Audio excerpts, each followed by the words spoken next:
Hello, hello, hello, everyone. How's everybody today? Happy Sunday. This is your host of Aim to Purpose Spiritual Empowerment Hour, and we are coming to you live today with our special guest, Minister Fred Shaw. So, how is everybody doing? We are now streaming live. As I said, I'm Louise Hicks, your host of Aim to Purpose Spiritual Empowerment Hour, where we come to you every Sunday at about the same time, 11 a.m. Pacific Time, 1 p.m. Central Time, and 2 p.m. Eastern Time. And by all means, go to my YouTube channel, AIMED, A-I-M-E-D, the number 2, Purpose Radio, where you will find lots of excellent content, as I would call it, that will help you to navigate your life and help you to live your best life. Because we know in this time right now, it's very troubling times. We are seeing all kind of chaotic situations out here in the world. And as you all know, anyone that knows me, mental health is one of my favorite subjects because I have been living this type of lifestyle with my son, David, that we'll talk about a little bit later, for 25 plus years. And I'm so happy and excited to invite my frequent guest on here because he's an expert. He has a PhD, as he would say, and I would agree with him in, in not only psychiatry, but in a lot of other fields, and that makes sense. And today we're going to be talking to you about ending coerced psychiatric treatment on African Americans. And I always tell everyone that anyone is welcome to my platform, Aim to Purpose Spiritual Empowerment Hour. However, I tend to focus on elevating our Black community because, as you can see, I'm a Black woman and I have a lot of experience, exposure, and I also tell myself when I got that from Minister Shaw, I have a PhD, and I do have a bachelor's degree in social work as well from California State University, Long Beach. So I have some expertise, not as much as he has in this subject, but I have some, and I'm so happy and excited when he decides to come on. And our hope today is to enlighten somebody, particularly with the holidays up and coming and people are going through a lot of stresses and so forth. And we hope to enlighten you that we need to think about a pill before we take that, because there are other avenues that we can take. So with that being said, welcome, welcome, welcome again, Minister Shaw. And why don't you tell our audience a little bit about yourself, the ones who may be new tuning in today? Well, the thing is that I've been working in, either as a volunteer or a staff member for the Citizens Commission on Human Rights and Mental Health Watchdog Group that exposes psychiatric abuses for approximately 30 years. The last 7, I've actually been a staff member, but I volunteered way before that and knew that this was an issue that affected the African American community and other communities throughout the world. I'm a former law enforcement officer. I'm an ordained minister of the Christian faith. I interact with all faiths, so I don't hold judgments or whatever. All I do is try to make sure that the Lord's work is done, and all of the fighting, bickering, who's better, who's not, all that is not of concern to me. It may be to others, but it's not to me. I think that once all of the forces of good, the religious community of all faiths, come together and defeat the enemy, then we can go back to talking about our differences and the things that need to be ironed out. But until then, we need to work as a united force to be able to address what is happening to our communities. Absolutely. And thank you so much for that illustrious introduction. And everyone, you might see my background today. I'm in California now. I came back home because I wanted to spend some holiday time with my children. With all the pandemic hitting, I haven't had an opportunity. I came in August, spent a month, and I'm here this time, and I may stay 2 months, I don't know, 2.5 months, whatever it takes, because I love spending time with my granddaughter, not just say I don't like spending time with my children either, but they've been around a lot longer than my granddaughter, little sweet Nigel Jewel, where we have our own show as well called Fun in Learning with Grandma Louise and Nigel E. Jewel, and she's the host.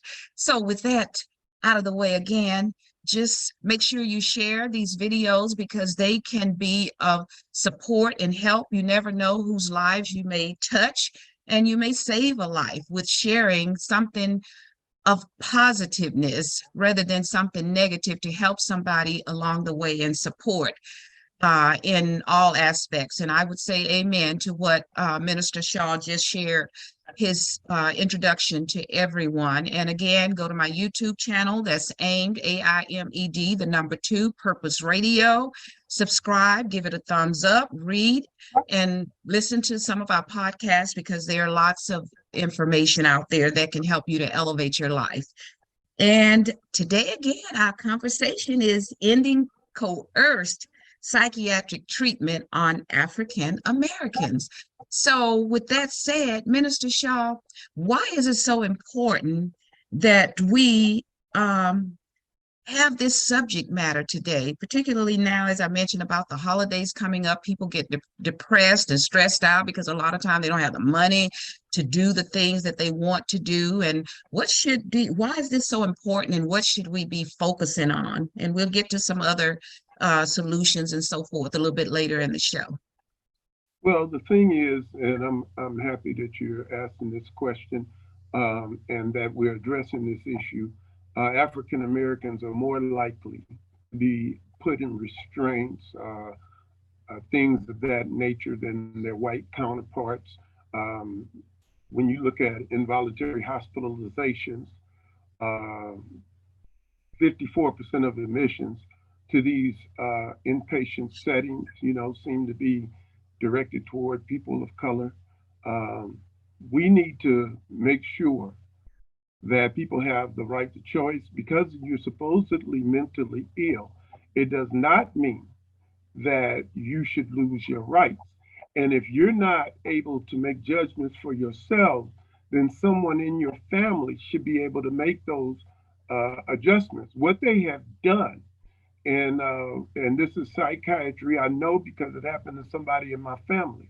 One of my family members was taking ecstasy, flipped out, and ended up in a mental hospital. My sister, who was actually a social worker, graduate from Long Beach, also who got her social work, she told them that, look, my daughter's been taking ecstasy. Don't give her a psych drug on top of these drugs. And the psychiatrist looked at her and said, she's 19, she belongs to me. Oh, no. So basically, because she was an adult, then he had all power, not the family, not, her closest friends or whatever. It was all in his hands. He didn't have to listen to anybody. And one of the things that I've found, and I'll put this out here, because if anybody want to challenge me, they can come on your show. Any psychiatrists that want to talk about the field of psychiatry and what it has done to people of color and people around this world, they can come on and meet me, head up, one-on-one, and we can discuss it right in front of the public. Because the one thing they don't want to do is come up against me and know that there's no scientific basis to what they do. And absolutely. They know that I got the answer, and I know there's no scientific basis. I know that the Diagnostic Statistical Manual on Behavior is a fraud. I know these things, and they cannot defend themselves. I'm hearing some background. I'm hearing a little background noise. So what was that? I don't know. Kind of distorted. Were you tapping on something? Oh, I might have. Oh, okay. That's what it is. Okay. Okay, is it doing it right now? No. Okay. So the thing is that what we want to do, and anybody that want to take me on, they're more than welcome to come on this show. I'll put the challenge out on this show. I don't care if they're a Harvard professor, because I've debated them before. I don't care if they're from Morehouse University. I've debated them before. I still got the same record as Mayweather. So I don't care who it is, they can bring it, because there's questions they know they cannot answer. And now that the chemical imbalance of the brain theory has been debunked, they have nothing to stand on. Absolutely. I understand where you're coming from, because because you have a degree does not mean that you are a know-it-all. And what you said really struck me, a psychiatrist being so rude and brutal to a mother of her daughter who has concern and also has some expertise. She has a social work bachelor's degree like I do from an accredited university, Cal State Long Beach, one of the best social work programs in the country. So with that said, I understand, because I've been insulted by psychiatrists. When my son David, as I've spoken about, and I'll kind of give a little quick update because I know some of my followers have been following me and asking me about David. How's he doing? We finally got him hospitalized under some adverse circumstances. However, everything works out for the good, and he did get hospitalized. He is still not well. However, I've had that to happen to me, not this time of his hospitalization, but I've had insults because these are still our loved ones. They're our children. They're our nieces, nephews, uncles, aunts, cousins, grandparents, parents. And we have a right to be concerned about them.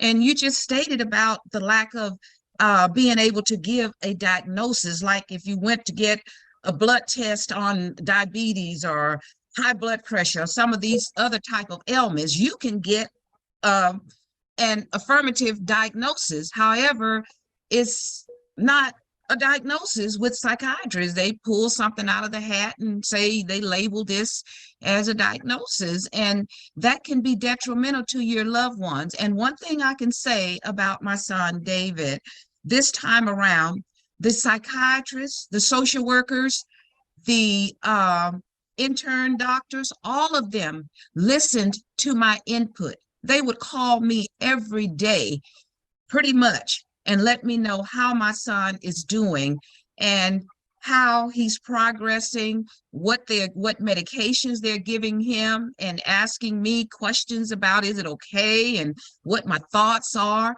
So perhaps some of them are elevating themselves to a higher level of consciousness as well, because they know that we know now, some of us, and that's why I do this show, and I frequently have Minister Shaw on here, so that we can share with our public, particularly in the Black community. Because did you hear what he said? 54% of the admissions for psychiatric treatment is of Black Americans, our people.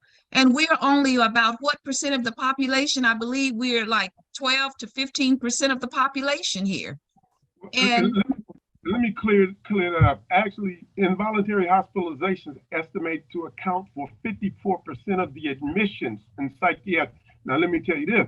Black patients labeled with mental disorders and presented to hospital emergency departments across the U.S. are 63% more likely to receive chemical restraints than their white counterparts. So actually, 54% of the admissions in the hospital is where the inpatients in the mental hospitals come from. But when it comes to Black people, we are like 63% more likely to receive chemical restraints, which is drugs and things like that, than white people, because it's part of the racist viewpoint they have of Black Americans. So the thing is this, they're not necessarily consulting you now out of a humbleness of heart or some enlightenment. What it is too many people are finding out it does not work. So now they want for agreement to be a part of this, because first of all, if you check almost any person, it could be your son or anybody else, you can probably track a progression as how they got worse and worse when they start getting on the medications and things like that. Yes. Those medications cause sudden death. Sudden death. Little kids ride a bicycle and just die. Those medications cause suicide. Those medications cause homicide. So just to be on the medication alone, we remember the guy, Phil Hartman, that was on Saturday Night Live, how his wife was on those drugs and she killed him and herself. I mean, he was sleeping. And all it took her to get this viewpoint that, he needs to die. And then, I had one of the prominent pastors out here, I won't call his name. My phone was blowing up. He's a bishop, and he was trying to give me, my phone was blowing up, but I didn't see it. I was tied up, and then when I saw it, I called him back. He told me that he was taking a pain pill and got an overwhelming urge to go into the kitchen, get a knife, and cut the back of his leg. Oh my God. He remembered me telling him that these drugs are of the devil, and he was able to hang on to that and get through that incident. So when we see people walking down the street stabbing people, and stuff like that, those people are on the medication. And here's a trick: if you come off the medications abruptly, there's a chance that you will have a psychotic break. Now, this benefits the psychiatrist because now they can say, see, he stopped taking his medication. And yes. But he's addicted to that medication. These things sit in the category of cocaine, heroin, all these powerful drugs and so forth. And that's what they're doing to the people. And as they say, if you have the fox guard the hen house, he will have chicken every time. Yes, I agree with you. And not only that, all you have to do is read the pamphlets within the medications that they're giving you and watch all of the commercials about these various drugs on television. They tell you right there that suicidal effects and all the other effects that Minister Shaw just mentioned, it tells you right there what all the side effects are.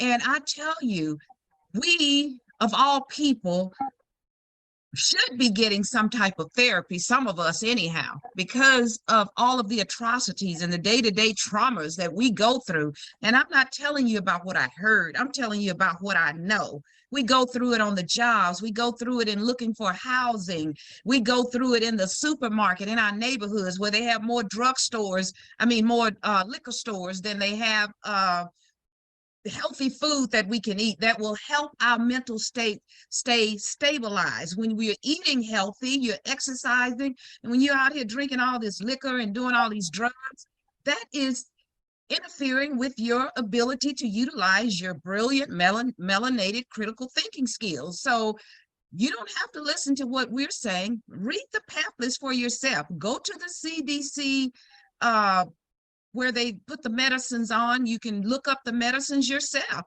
and they tell you right there on television. They will tell you. And I'm not one against any type of mental health or mental illness treatment. I'm not mentally ill, but I have gone to therapists because I have been stressed out and overwhelmed, particularly with the racism on my jobs that I've held. And sometimes you just need somebody to talk to help you to put things in the proper perspective. And a pill is not always the answer. So with us, tell me, why do you think, Minister Shaw, that they are so willing to restrain us as opposed to the white counterpart? Why do you think that is? Do you think they think we're the aggressive or the big robust people that you need to contain us like that?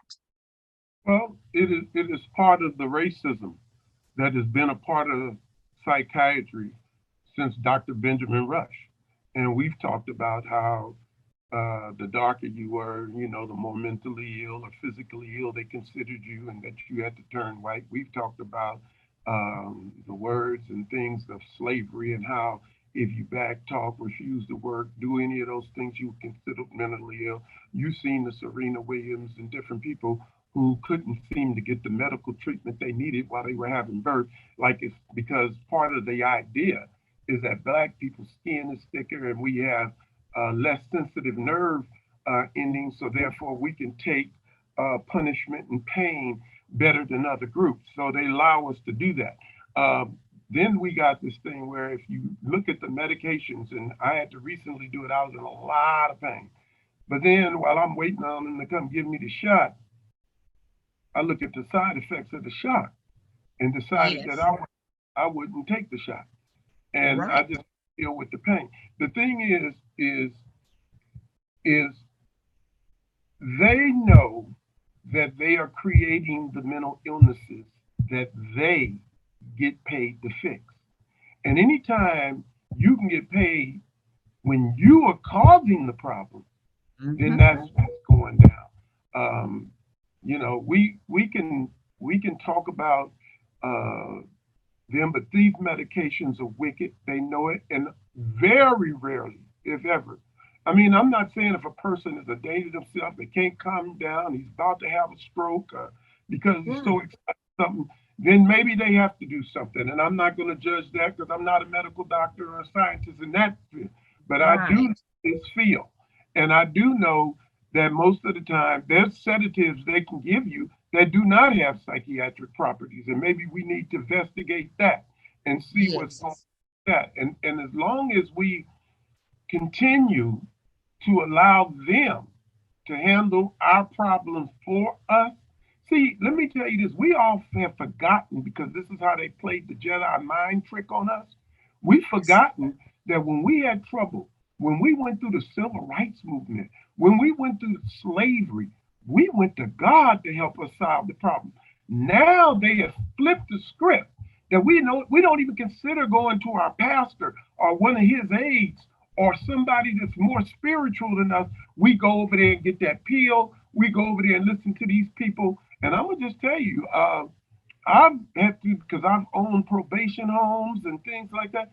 And I'm gonna tell you, I had a psychologist say 72% of the psychiatrists and psychologists he knew, he would not let work on anybody in his family. So that is That an indication in itself, you know. that So that tells you a lot. And then too, uh, over the past 25 years with David, like he was diagnosed when he was 14. He's now 41, going to be 42 next year.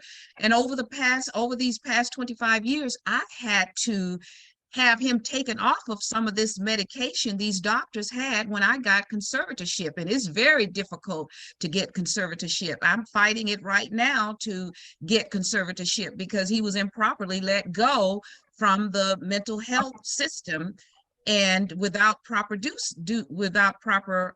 process. So, and I had doctors to agree with me, oncologists, because he was a cancer survivor, and there's certain medications, psychiatric medication, that you don't want to give.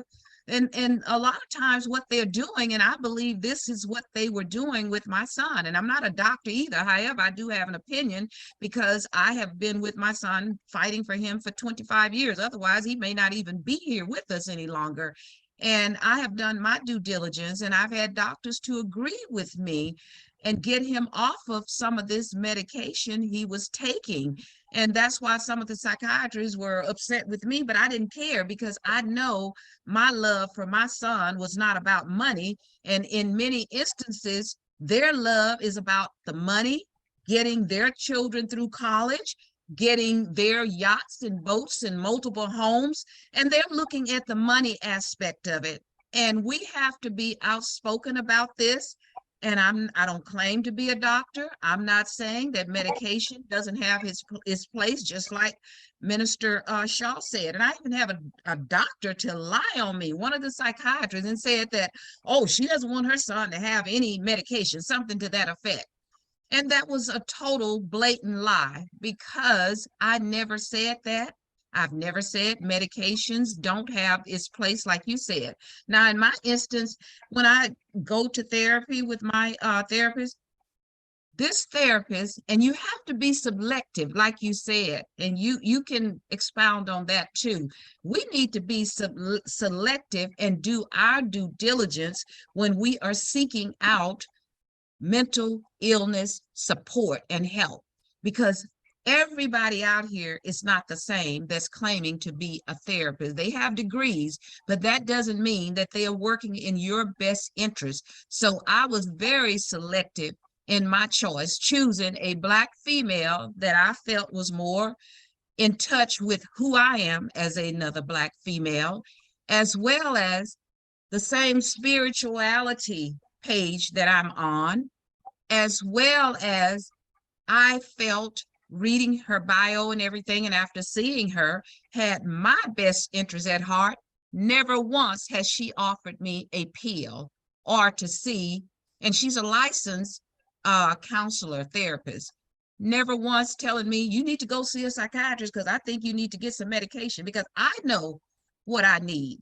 And we have to learn to be our best advocate and to take someone with us if necessary, and listen to these types of podcasts where you're being enlightened on how you should proceed when you feel that you need to talk to somebody about things that are troubling you that has nothing to do with you being crazy or anything.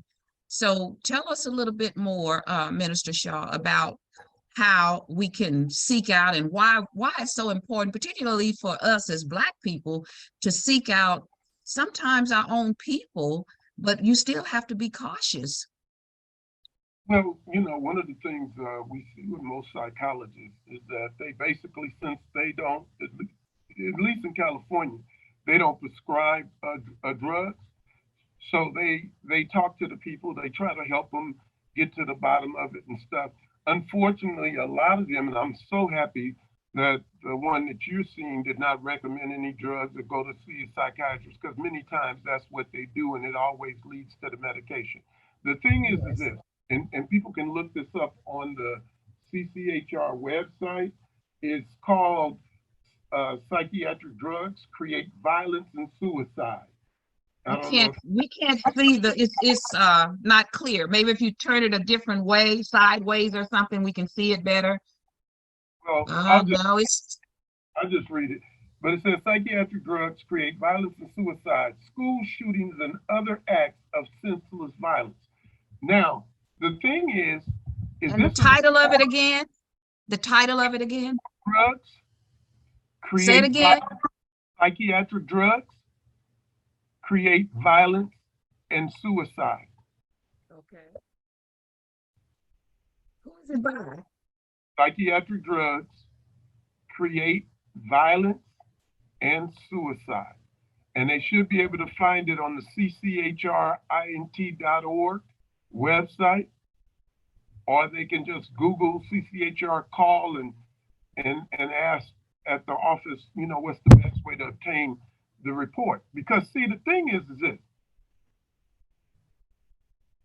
if the Diagnostic Statistical Manual is not a statistical book, if there's no chemical imbalance of the brain, if these things don't exist, and that is the foundation in which they've laid for mental health, then we have to ask ourselves, why are we there? All we're doing is believing what they have told us in TV and everything like that. I know this.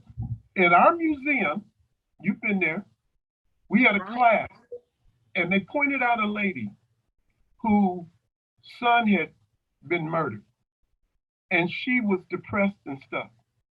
In front of her class, I started counseling her on death. And I start giving the different aspects, and I start talking about it, how that's not the end based on every religion on the planet and stuff like that. And there's a spirit in front of the whole class, and she elevated. And people saw her come alive. And well, how come we don't have, one of the things I've talked to the head of the Baptist Ministers Council, and I think what the issue is that pastors have become too lazy. But we are supposed to be the ones that elevate and explain certain things of life to people. If you talked about depression, if I can't pay my bills and I got little kids and Christmas is coming and I know I can't really buy them anything, and I'm gonna have to go try to find one of those lines where they give away free toys, and I can be depressed. But would I be depressed 15 minutes later if I found out I hit the lottery? I wouldn't be depressed anymore. So we can't control illness. We got situational problems. We got things that we have to deal with. If my wife leaves me, and I love my wife, but if my wife leaves me I don't need them to give me a pill. I need them to give me the skill to get my wife back. And once I do that, Absolutely. I'll be straight. See, so I'm trying, a lot of times we treat the symptoms, Yes. but we don't find out what caused the depression. What it could be something as simple as you stole money out of your mother's purse, and now every time you see her, it reminds you, and you can't tell her I stole from you or whatever. And so it starts setting up certain phenomena. And I start being aggressive toward her and stuff because I got to make her bad to convince everybody that I wasn't the bad guy, even though I stole out of her purse. See, those are the things that we got to start looking at and Right. finding in treating people. This just sit there and somebody listen to your problem. What do you think about this? What do you think? I was, when I left one job, I had to go to whenever you leave and you go out stressed, they make you go to a site. And so I ended up going to this particular site that was connected to the family. And every day I went in for a session, I put her in session and start talking about some of the things in her life that I knew about. And we looked up in 3 minutes left, and then she asked me questions about what's going on with me after we had talked about what's going on with her all day. Well, the thing is that any of us can help with a situation. People call me all the time and ask me, "Wait, this is what's going on," from people stealing their houses to people, and you just work them through it. And Absolutely. one of the questions I always ask, well, what do you think? Because it's not for me to tell you what's wrong with you. That's the easy way out. It won't Absolutely. change unless you. So, you know, we have to deal with a whole different system. And unfortunately, mental health is no more scientific today than it was in the past. We got African Americans overrepresented in restraint related deaths. We're 16% or something like you said. 22% of the people who die in the mental hospitals and stuff being restrained is us. You know, I mean, there has to be, look, 37% of child and adolescent inpatients, all races in mental health facilities are secluded or are restrained. Children dying, such as African American teen Cornelius Frederick, 16 years old, threw a sandwich on the floor and was choked to death. To death. So And that's how sad. Oh, it's sad and disgusting. And also, didn't you say we did a show about a 7-year-old that was restrained and killed what is it, 7-year-old? it was two people who held him down. Um, he was either 5 or 7, but two big people held him in a position that he couldn't breathe until he died. So the so-called experts in mental health, they don't know what the heck they're doing. Because you mean to tell me that a 5 or 7 year old takes two big men to hold him in a position where he can't breathe long enough for him to die? You way past the point where he could be revived if he did pass out. You held him until he died.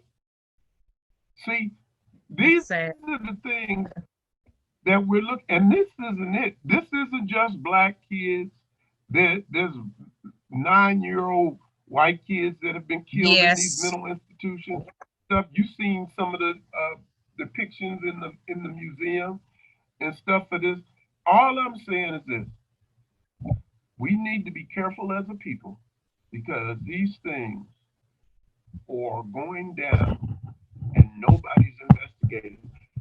We heard all about George Floyd, but we didn't hear about Cornelius. Yes. To that point, so the children are more vulnerable and in more danger being in a mental institution where we would think they would be safe because maybe a patient could kill them, but you wouldn't think that the orderlies would kill them. You wouldn't Right. think that the people who were responsible for their welfare would kill them. We wouldn't think that the doctors, psychiatrists would be raping the women that they rape. They got evidence evidence to these things. But Oh, yes. by the time a pretty woman gets heard, reports it, by the time an investigation, so she's taken showers, she's done all these, there's no evidence. And then they will tell them, oh, well, the drugs sometimes make them have delusion. Well, how come you don't tell me that before I go into the middle or start taking the drug? But you Oh, use it, yes. you Oh, use yes. it. See? So Yes. these things we have to look at. And I want to stop short of calling it a criminal field because, CCHR doesn't publish that, and I'm speaking for them. So this is my opinion. Anybody that will electroshock pregnant women and little children from 0 to 5 are a criminal organization. That's so sad that that happens, and you're right. You're speaking your opinion on that, and that's the disclaimer that you're not speaking on behalf of that specific point of CCHR, the Citizens Commission on Human Rights, which Minister Shaw is a member. I mean, your position there. So. Director of Public Affairs. Right, Director of Public Affairs. And we have some people in the chat that are saying, thank you for mentioning sexual assault. Usually I don't get to go to my chat, but today I said, let me go to the chat. Great commentary from Victor Tremel. Denise Aguilar says, thank you for mentioning sexual assault because it does happen. And that's why it's so important for us to do these types of programs. And I'm so glad that you have committed to become a regular on my podcast because we need this at least once or twice a month. And for everybody's information, we also have gotten together a panel to discuss independently of CCHR. That's the disclaimer on that. I'm going to be putting that information out on YouTube probably today, hopefully today, for our panel discussion. Hopefully I can get that uploaded today or sometime this week, because we're going to be talking about a lot of other topics that impact not only us, as he said, but more specifically us as Black people, because we're impacted the most by these, I call them atrocities, because if you're killing a little 5 to 7 year old and you're killing a 16-year-old just because he dropped a sandwich, and they did autopsies, and isn't that correct? Am I speaking correctly, Minister Shaw? And determined that these young people were murdered, and they were both Black, if I remember correctly. Isn't that correct? They were both Black kids, and we just, right, both of them were Black. And so we in the Black community, we need to start taking accountability, responsibility to do our own due diligence. It's so important for us to do that because you need an advocate. And if you don't understand, I have a cousin that passed away, was only 37 years of age. And she went in one hospital. This was in California, right here where we are today, because both of us are in California now. And went in one hospital, they sent her home, basically given a misdiagnosis, go back to another hospital a few days later. Within hours, she was dead. So we just got to have advocates for ourselves when we go into these hospitals. And if a psychiatrist insults you, the thing that I will tell you to do, because I've had to do it, anybody in a hospital insults you, you take it to a higher level. I had to do that when my son was 14 with a nurse. And I knew what to do because I worked in the Department of Health Services for the County of Los Angeles for 32 years plus. As I mentioned, I have a bachelor's degree in social work. So I'm not blindsided by a lot of these things like a lot of us are. So you can always take these complaints immediately to the administration or a head nurse or whomever is there and demand that you get some type of help for your loved one. I had to do it with my son, David, to get him out of a locked facility when I did finally get him under conservatorship. Here's a doctor that is supposed to be attending to this facility. My son has had cancer in his leg, was having some issues with it bleeding and going on. And the doctor's going to say He didn't want to get up out of his bed. I guess he was sleeping or whatever he was doing. I don't care what he was doing. I went to the facility after midnight because they're going to tell me, oh, you can go and take him. I said, oh, no, this doctor is going to do something. That's his duty as the doctor to this facility. I went there and I demanded that that doctor, those nurses tell that doctor what was going on with my son and that he needs an ambulance. And believe me, I got that doctor to get up out of his bed or wherever he was and sign for my son to be delivered to the hospital via ambulance. And guess what happened when we got there? The doctor said if we had waited and left him there, he could have died. He had to do some type of procedure to relieve my son of all the stuff that had built up in his leg that he had the cancer in because he had some type of infection going on. So these are the type of things I'm telling you that we need to be aware of. There are people that you can go to. You have to start demanding. It's just like voting these lackadaisical politicians in that we make no demands on. Most of us as Black people, and other people make demands so they get results, but we don't make any demands. So I made a demand and my son got hospitalized and got the help that he needed because I went out and looked at his leg and told them, you get that doctor back on the phone. That's his duty to this contract that he has with this facility. And if my son had died, all of them would have been sued, all of them. So you got to do your due diligence. So expound on that part, because you probably know more about that, but that was my own personal experience that I wanted to share. Well, the thing is that the racism connected with psychiatry is so bad. And this is why they won't debate me, because I know these facts. It is so bad that in 2021, the American Psychiatric Association had to come out and apologize to the Black community. People don't know that. They apologized for their structural and systemic racism. Now, this is the American Psychiatric Association having to apologize. Now, let me just tell you, they did not apologize out of their goodwill. It was actually, they say if you see a trap coming, it wouldn't be a trap. So what they did is they apologized for racism and then told Black people, come on down and get your treatment. Well, I did not accept their apology because you hadn't changed any of your practices. You hadn't Absolutely. altered anything you had been. Nothing was developed that actually benefited our community any more than it did before. So I denied their, apology because if I drugged you and it was out of insensitivity to your culture, and then I say I'm sorry, and then I go to drug you again, what difference did it make? So the thing is that I know that they did try to apologize. It just, in my opinion, was not genuine. So therefore, from my organization, which you're a part of, we say no can do, no until you change your practice, until you stop electroshocking children, until you stop electroshocking pregnant mothers, until you stop giving these drugs that are similar to cocaine what cocaine and amphetamine. Adderall. Until Adderall. you Is stop, it Adderall?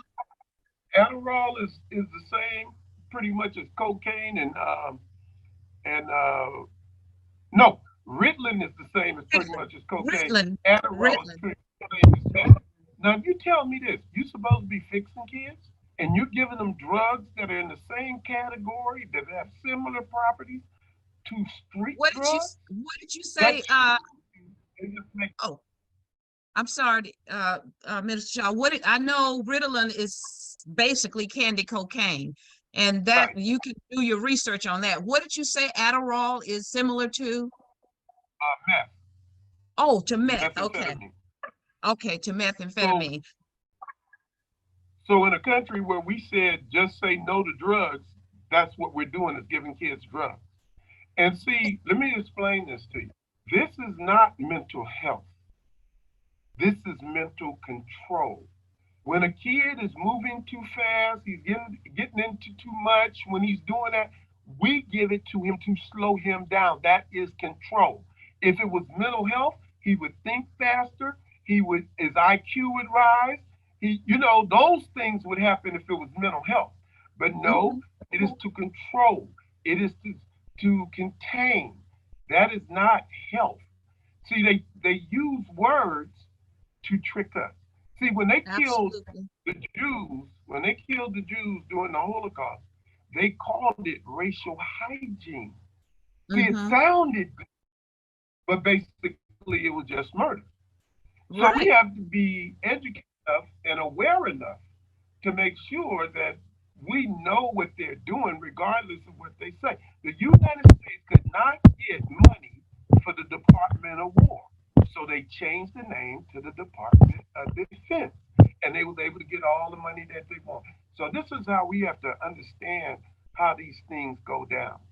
Absolutely. We do. We have to use the expertise that's out here, pay close attention, do your own due diligence, and just watch the commercials on the news. They tell you right there everything that's going on. And you made such a profound point about giving the drugs to babies 0 to 5. You start out giving them drugs, and then you supposedly have a war on drugs. And we know how all these drugs come into the country. We aren't bringing them into the country. However, a lot of them are landing in our community, but they're not only landing in our community, it's just that, as Donald Trump would say, the fake news tend to profile everything that's ugly about drugs related to Black people, like they did with George Floyd. The man was murdered by whatever his name is, Chauvin. And is his name Derek Chauvin, I believe? The man was murdered by him. And they come up trying to dig all the dirt up on him. Even Candace Owens, which a lot of people listen to her, she's my daughter's age, 30, 33, I believe. And people out here listening to her with her documentary.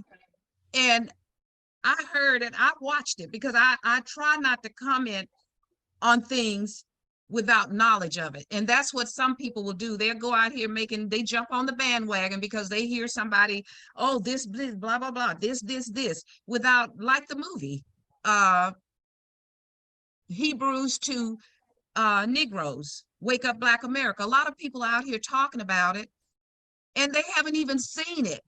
And to Uh-huh. me, you just jumping on a bandwagon of what you're hearing, the hearsay. I watched it and I bought the books because I would like to read to get more information, because the movie is pretty deep. It's detailed. It has documentation there that is supposed to be backing up everything that Ronald Dalton Jr. is saying. And plus, I watched some other videos on YouTube. But a lot of us out here, we're talking about things, this situation with Kyrie Irving. And this man is looking for his roots. And we should be looking for our roots. Look at what you just told us about how psychiatry has, uh, what do you call it, has given us a label, Yeah. a label on us as Black people. If you're dark skinned, there's something wrong with you because you're not white.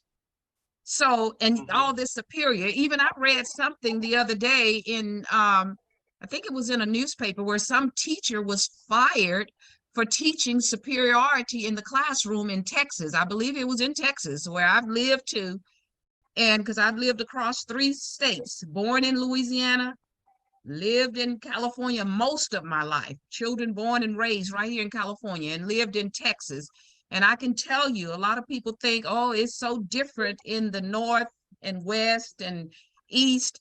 But if you've lived in the South and you've lived in some of these other places, you know it's not different. However, it is a different template, perhaps, in some instances. And that's how I characterize it. That's my perspective, because I've lived in the South and I've lived here in the West. So, and I've worked in both. And I tell you, racism is racism. It's all over the USA. So, and psychiatry has played a major role in it, as Dr. PhD Dr. Minister Shaw has stated. And Benjamin Rush Tell us a little bit about this man, Benjamin Rush, that you mentioned, because some people may have never heard of him. Benjamin And Rush. we're gonna go after you give that and some final words. Well, Benjamin Rush. One of the things before we talk about Benjamin Rush, anybody that wants to be a part of the task force, because you have callers or people chipping in chat, or you have a business or want to be one of those that signed the resolution against coerced African American treatment through the You're beating on the desk again. I can't hear. You're distorting yourself. Oh, anyone that want to do that, they can just email me at fshawjr@yahoo.com, and then put your name or put the show Aim to Purpose. I'll know where it's coming from. I'll get right back with them, and we'll get them a resolution out that they can sign, and that would be deeply appreciated because we are collecting them now, so we can do that. Now, let me tell you about Benjamin Rush.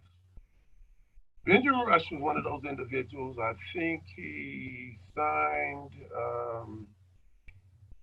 was it the Bill of Rights, or I think he signed the Bill of Rights. Um, he was noted as an abolitionist.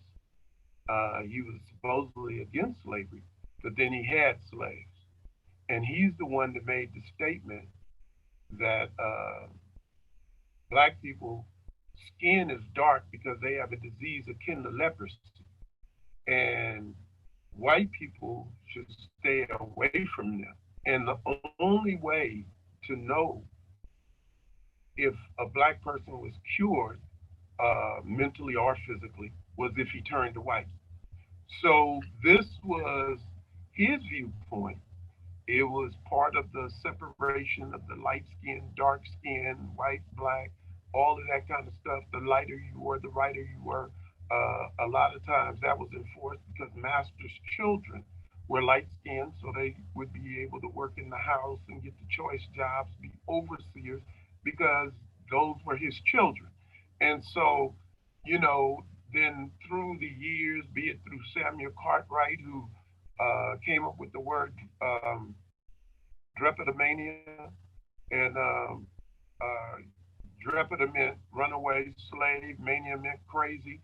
So that's where they gave the idea that any slave that ran away from their master was mentally ill. The signs of mental illness, as I mentioned earlier, was back talk, refusing to work, all of that type of stuff. And those were signs of mental health illness. See, this has never been based on any science. It's been based on convenience. And Absolutely. you know, and see, and what we have, my father used to say, the wealth in this country is legislated. Well, you had the dope dealers dealing cocaine and dealing meth and things, marijuana. So now all of those things under different labels are being pretty much done in the country by the medical field. So is if you give me cocaine, then that's criminal. But if they give me cocaine, like they know how to control the dosage or whatever, you know, then it's okay. And so Yes. we've just made it illegal for anybody else, which it should be, which it should be. But then the doctors now can prescribe it. That's why they name things medical marijuana. That's why they, you know, it's like they couldn't just say you could buy marijuana now. It was more medical marijuana. So then you have to ask yourself, what did they do to it to make it medical? What was the changes that was made? So we have to now look at the whole field of health with a suspicious eye. And I don't Yes. want to take it as if I think all medications given to deal with health are wrong because some medications keep us alive even though we should be dead Absolutely. like that. So I'm not saying all things, but I do think the day is coming where legislation should be there proving that whatever the treatments are, they have to be way more effective than the devastation. When you have drugs advertised and they can do 30 seconds of just pure looking for these effects, something's wrong. You know, one commercial I saw talked about paralysis and death 3 times. I mean, in the same commercial. Why would you ever take that drug to clear up your skin or whatever they want? So we have to we have to start looking at this with a suspicious eye. We have to start questioning, unfortunately. We should be able to take our doctor's advice just like we try to take our lawyer's advice and our accountant's advice. But, you know, in all fields, there are bad people, and it just seems that the field of mental health, or at least psychiatry, is overwhelmed with it. I agree. We have to use our own common sense, and a lot of that has seems to have gone out of the window these days when it comes to common sense. But we do need to look at anything that we're putting in our body with a suspicious eye, and also do your own due diligence. Because think about it, common sense will tell you, what if nobody or very few people in this country were on a medication only in an emergency or an as needed basis, and then they're off? Where do you think the pharmaceutical companies and all these manufacturers would be? They would have to look for another type of industry to get into.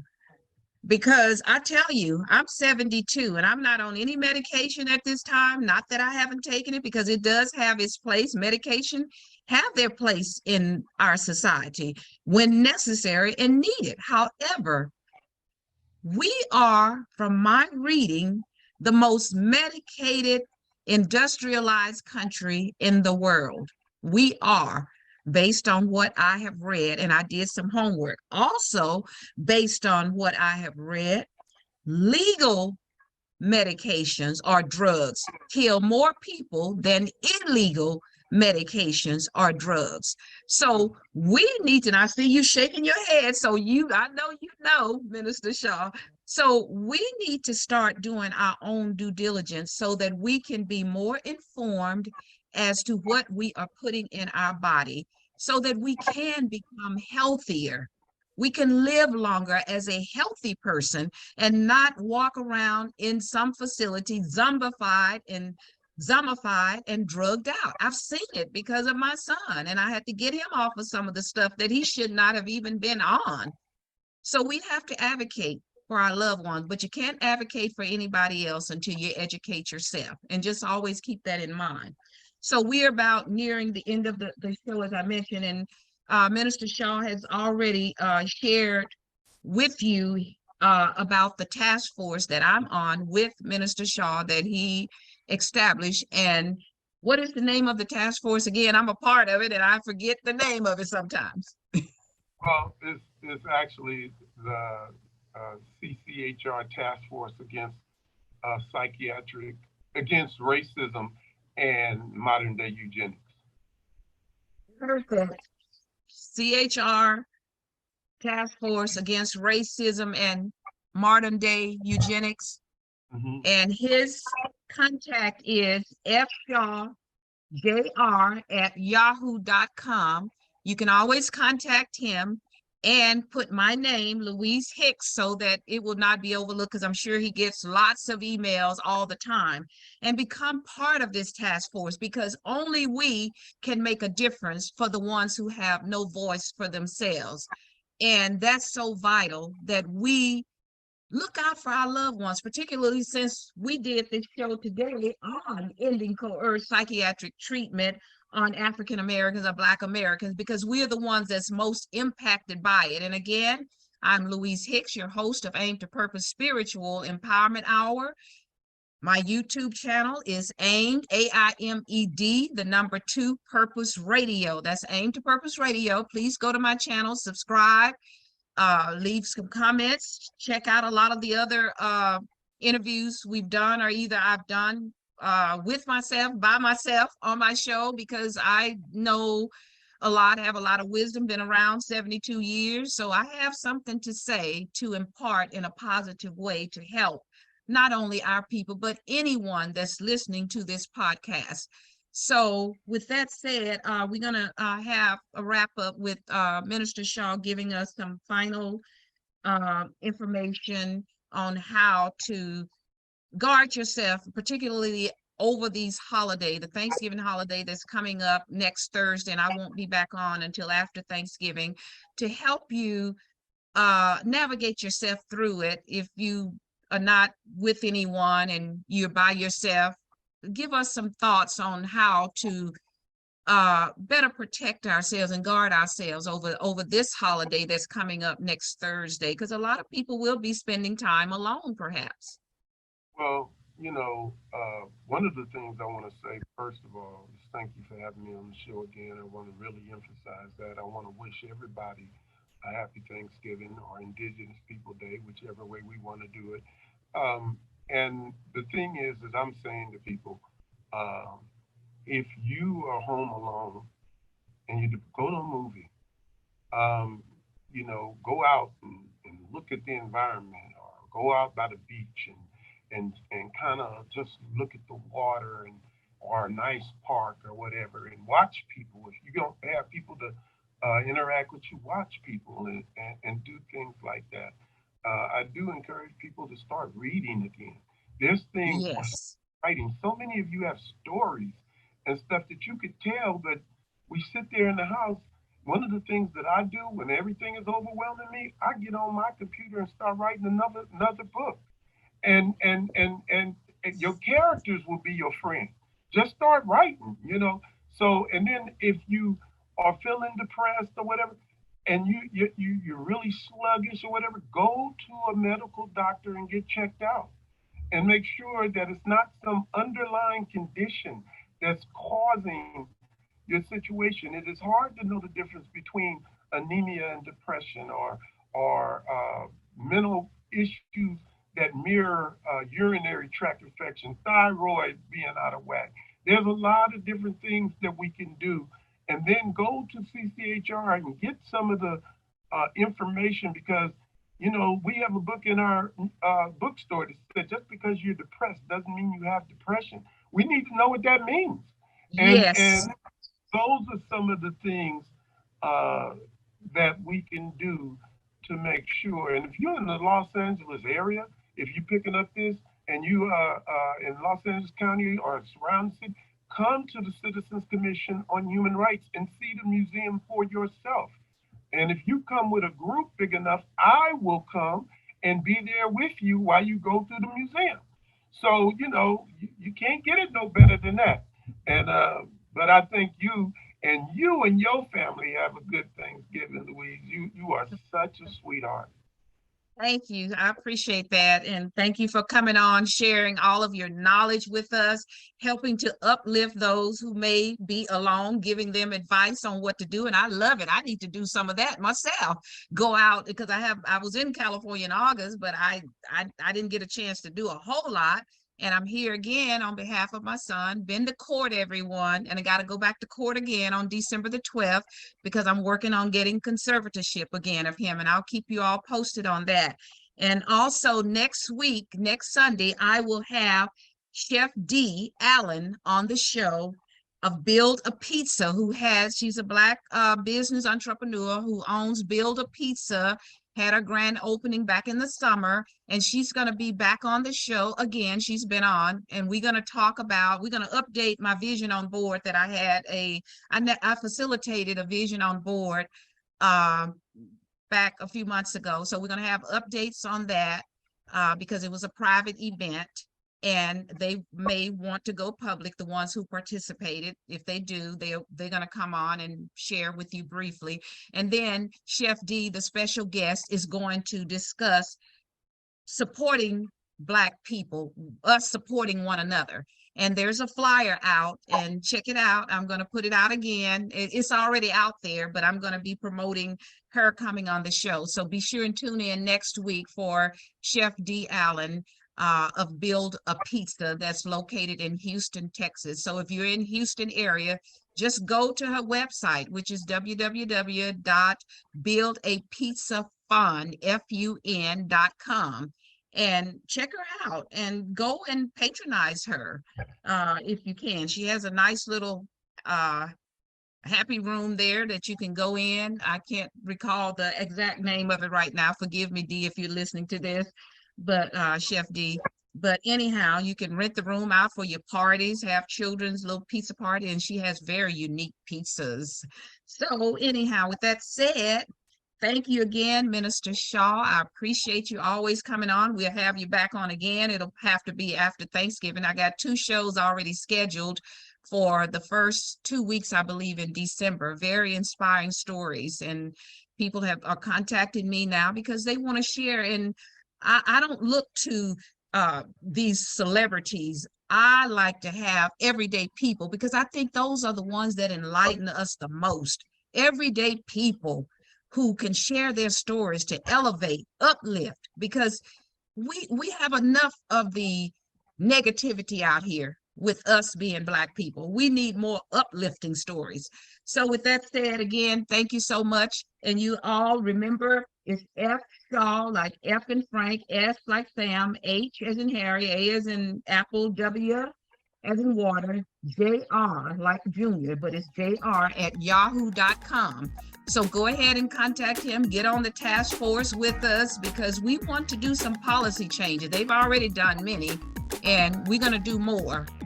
So with that said, enjoy your Thanksgiving. Happy Thanksgiving, everyone. And we'll see you all next Sunday. You'll probably see me before then. You might even see me on Thanksgiving or sooner, because I'm about this statement that I always make. Your power lies within you. Let it loose because your destiny is your command. See you later, friend. Enjoy whatever you have for Thanksgiving. Bye-bye, everybody. Love you all. Have fun.